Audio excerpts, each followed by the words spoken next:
part of you from the start. Okay, sir. He didn't say that. I swear. Spectrum on Radio 1 FM 90 is brought to you by Stanbic Bank. Welcome back. Tonight, the rising cost of living in this country, Uganda. What measures should we take to arrest this situation? We have in the studios Professor Augustus Nuwagaba, policy analyst and an expert on development and poverty eradication matters, also managing consultant, Rev Consult International. We also have Honorable Ishaa, Otto, Member of Parliament for Oyam South. You'll be able to call in shortly and ask them questions or tell us what we might not know on this program as we discussed tonight. Honorable Ishaa, how can the government, help in this situation? Prices are going very, very fast, the wrong way. Let me talk on fuel, because fuel is foreign, and of course, any slight increment in the price of fuel affects almost the price of everything, definitely. Yes. Because transport, these people bringing matoke from Kibale, from Kisoro, from wherever, from Bale, they have also increased the prices. So it affects that at that level. Transport costs within town. From Tinda to Kampala town here, a city center, it used to be about 500 to 1,000. Now it's 1,500, 2,000. So because of the price of fuel. And also lack of control. My point basically is on policy. This privatization policy, which we just accepted and we started, going by it, free enterprise economy, and as a government we were not thinking of what would happen, is causing us problem. In up country, if you go to Arua, the price of fuel is not at 3,500 for petrol. It's much higher. It's about 4,500. Right. Or even 10,000. Who cares? Who can control? Who can regulate? It's a free market. Free market. So people do whatever they want to do. It is also a question of the moral and too much demand and interest on money, but lack of control in the overall system. So for me, like on fuel, we have always called upon government. In the past, we had a plan to have 4 good reserves, fuel reserves. Nakasongola, Kampala here, no. Nakasongola, Jinja, Arua, and somewhere, either in Barara, somewhere in the east, or Fort Otto, it was in the west. Right. We had 4, well planned. Yes. Ginger here was constructed, a very little one, small one. Very small. Yeah. Takes us maybe a few weeks. From that time up to now, there was a time I came here. Yes. With the Honorable Migereko. Yes. The Migereko by then was the Minister of Energy. Yeah. He promised when we were here that we are working on that and we are going to improve, expand the size of this one in Ginger, and we shall construct this one. Yes.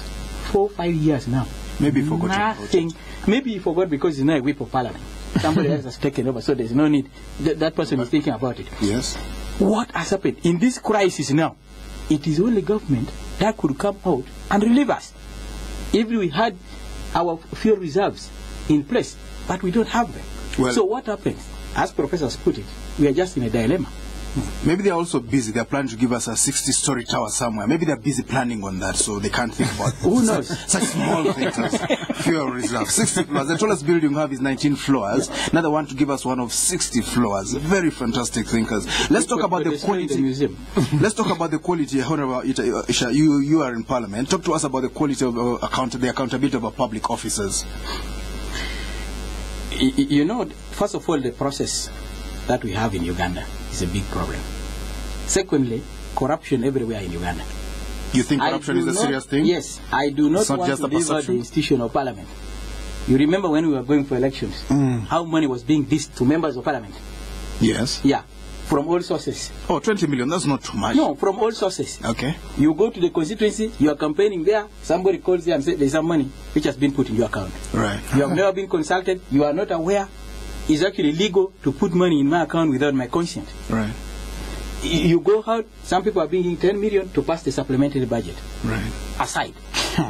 But these are the people whom you have entrusted all directions. These are the people who should take decision, appropriate decision. What do you expect? So this is where the problem is. That's not a bad life. I should like to live that life like where money comes. Of course, I would not even accept it. My proposal now. Not that I would accept it. In fact, in future, my proposal is that I think we should have this current parliament as House of Representatives. Yes, and then have we another have the House of Senate. Lords, maybe upper house, where you have Senior Professor. We'll have the kind of elders forum. Exactly, we have Stephen Akamwa. People have nothing to lose and nothing to gain. People who have really served this country with merit, so that they can debate for the nation, they can legislate for the nation. These representatives should continue to represent the people. Interesting perspective. I hope the people who are listening will care to work on that. We'll talk a little bit about that, the accountability purposes in the parliament. Is oil going to be a blessing or a curse? Professor Nuwagaba, you watch these things. Oil. Well, you've seen the level of accountability. I'm currently been requested by some of my clients to analyze. Yes. Actually, the change from an agrarian to an oil economy, and I have already I have some personal views, and one of the view is that I hope we are not going to have this Dutch disease. Yes. Dutch disease is where you have two major aspects. You have what we call a resource movement effect, right? Where people move from other sectors exactly because they have known that oil has come. Even like they're moving from the land in Kavala to border borders. The woman in Kansas who is producing maize. This woman in who is producing beans in Mbale, who is producing maize in Kapshol, who is producing maize, are going to think that actually the president has money to put in the people's pockets, and he stops what he's doing, and everybody is going to see. Waits by the just like people are doing now, leaving what they are doing in agriculture to come and buy border and all other activity they are doing in a small trading center. So ceteris paribus, things remaining equal, if oil came tomorrow, it's going to be a curse. That's what we call a Dutch disease. Everybody leaving what he's doing and eventually sitting down thinking that he's going to get free money. So Professor Nuwagaba, let's get on the record. If nothing changes, we're likely to have problems. If oil came now, unless we have improved our accountability structures. Of course, one of the major problems, and which we really need to pray, is that the management of oil is given priority in terms of ensuring that it doesn't cause any conflict. Because if you look at every country in Africa, from Angola to Sudan to Nigeria, Nigeria, the most populous country, oil has really not been a blessing in those countries. And we hope it is not going to be the case here. Alternatively, Botswana, with their dams, have done extremely well. And of course, when you look at Botswana's history with the Ketumire Masire, man of extremely high integrity, to now, of course, you really understand that they have a very specific benchmark that have made them able to account. They really have built a culture of accountability. They have inculcated it in the governance systems. For them, really, this is something they espouse, and everybody really cherishes accountability. Not the same thing as Uganda here, where now the thieves are glorified, and then the people who are honest are taken as naive. They don't know how to think. Professor Otto, Honorable Otto, before we go to the phone call. I can't be a professor. It's not a joke. It's all right. Before we go to hear from the listeners, the government seems to be moving very fast on improving accountability. PAC is being strengthened by removing its oversight role on corruption, so they just become rubber stamps of some documents, auditors' reports. But where is that taking us? We're going to the land of hyenas or what? You know, there was a time I took President and the Ministry of Internal Affairs before the IGG. Yes. On the issue of national ID cards project. Yes. Of about 120 something billion. Yes. Yeah. No. 225, I think, billion. Billion? That's incredible. That's about almost 100 billion. Yeah, initially the contract was for 181 billion. Yes. But we kept on appropriating more and more and more money to supplement that.